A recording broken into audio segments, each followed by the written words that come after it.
সত্যের সন্ধানে প্রতিদিন। নবীনগর উপজেলা স্বাস্থ্য কমপ্লেক্সে ধারণ ক্ষমতার বাইরে রোগী প্রতিদিনই 1800 থেকে 2000 রোগী সেবা নিতে আসছেন। ব্রাহ্মণবাড়িয়ার নবীনগরে 50 শয্যা বিশিষ্ট উপজেলা স্বাস্থ্য কমপ্লেক্সে ধারণ ক্ষমতার বাইরে অতিরিক্ত রোগী, ভোগান্তিতে রোগী ও সেবা কার্যক্রম। উপজেলার সুনাগরিকগণ দীর্ঘদিন যাবৎ সরকারি হাসপাতাল নামে পরিচিত 50 শয্যা বিশিষ্ট নবীনগর উপজেলা স্বাস্থ্য কমপ্লেক্সটিকে 100 শয্যা বিশিষ্ট হাসপাতালে উত্তীর্ণ করার দাবি করে আসছেন। প্রতিদিনই 1800 থেকে 2000 রোগী সেবা নিতে আসছেন।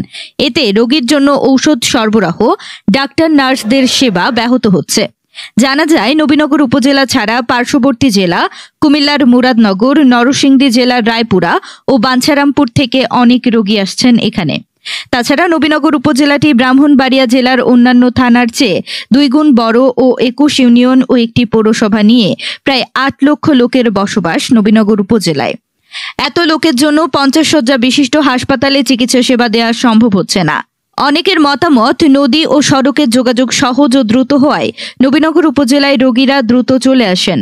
এছাড়া হাসপাতালে কর্মরত ডাক্তার, নার্স ও আয়াদের বিরুদ্ধেও রোগীরা অভিযোগ করেন ভার ব্যবহার ও চিকিৎসা সেবা ঠিকমতো না দেওয়ার জন্য। তারা বিভিন্ন বেসরকারি হাসপাতালেই সময় দিয়ে থাকেন বেশি। তাছাড়া গুরুতর রোগীদের জন্য থাকা নিচতলার অবজারভেশন রুমটিও এখন বন্ধ আছে।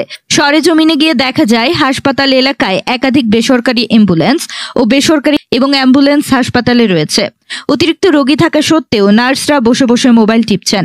অভিযোগ আছে, অনেক রোগীদের না দেখেই কুমিল্লা মেডিকেল কলেজ হাসপাতাল ও ঢাকায় রেফার করেন তারা। বেসরকারি অ্যাম্বুলেন্সের এতে পকেট ভারী হয়। দ্রুত নবীনগর উপজেলা স্বাস্থ্য কমপ্লেক্সকে 50 শয্যা বিশিষ্ট হাসপাতালে উন্নতি করার লক্ষ্যে 100 শয্যা বিশিষ্ট হাসপাতাল করার দাবি জানিয়েছেন নবীনগর উপজেলার সাধারণ মানুষ। অতিরিক্ত রোগী আসার কারণে প্রতিদিনই ভোগান্তির শিকার হচ্ছেন নবীনগর উপজেলার সাধারণ মানুষ। নবীনগর উপজেলার সাধারণ মানুষের প্রাণিত্ব বিশিষ্ট হাসপাতাল করার দাবি জানিয়েছেন নবীনগর উপজেলা নির্বাহী কর্মকর্তা রাজীব চৌধুরী লাইভ টিভিকে বলেন। আমরা স্বাস্থ্য সেবার ক্ষেত্রে কিছু অসঙ্গতি আমরা জানতে পেরেছি। সেটা হলো, আমাদের এখানে রোগীর চাপ অনেক বেশি, কিন্তু ডাক্তারের সংখ্যা অপ্রতুল, এবং বেসরকারি যারা অ্যাম্বুলেন্স সেবা প্রতিষ্ঠান আছে তাদের দৌরাত্ম্য, এবং আমি যতদূর জানতে পেরেছি বা অভিযোগ পেয়েছি যে তারা হাসপাতালের ভেতরে অ্যাম্বুলেন্সগুলো রাখে। তো আমি এই বিষয়ে আমাদের নতুন যে উপজেলা স্বাস্থ্য পরিবার পরিকল্পনা কর্মকর্তা এসেছেন, ওনার সাথে কথা বলবো এবং ডাক্তারদের সাথে কথা বলে আমাদের স্বাস্থ্যসেবার মান যাতে আরও বৃদ্ধি করা যায়। কারণ নবীনগর উপজেলাতে অনেক পার্শ্ববর্তী উপজেলা থেকে রোগীরা আসে, তো এটার যাতে স্বাস্থ্যসেবার মান উন্নয়ন করা যায় সে বিষয়ে আমরা ডাক্তারদের সাথে বসে এবং অন্যান্য যারা স্টেক হোল্ডার আছে তাদের সাথে বসে আমরা কিভাবে এটাতে একটা ডেভেলপমেন্ট আনা যায় সে বিষয়টা আমরা কাজ করব। ধন্যবাদ।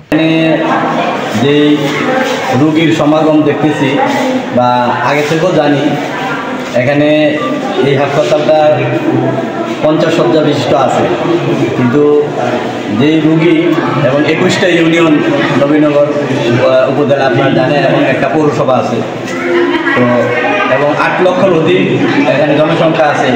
এই জনসংখ্যা অনুযায়ী এখানে এই যে 50 শয্যা এটা অত্যন্ত অপ্রতুল। এই জন্য আমি ইউনিয়ন মহোদয় এবং সরকারের যথাযথ কর্তৃপক্ষ, স্বাস্থ্য মন্ত্রণালয় যারা দায়িত্বে রয়েছেন সকলের কাছে আমি অনুরোধ করছি, যে দাবি করছি যে এই নবীনগর সরকারি হাসপাতালকে 50 শয্যা থেকে 100 শয্যায় উন্নীত করা হবে। ধন্যবাদ। সোহেল খান, লাইভ টিভি, সত্যের সন্ধানে প্রতিদিন, নবীনগর, ব্রাহ্মণবাড়িয়া। আপনার এলাকার সংবাদ তুলে ধরার জন্য আমাদের সাথে যোগাযোগ করুন। ধন্যবাদ।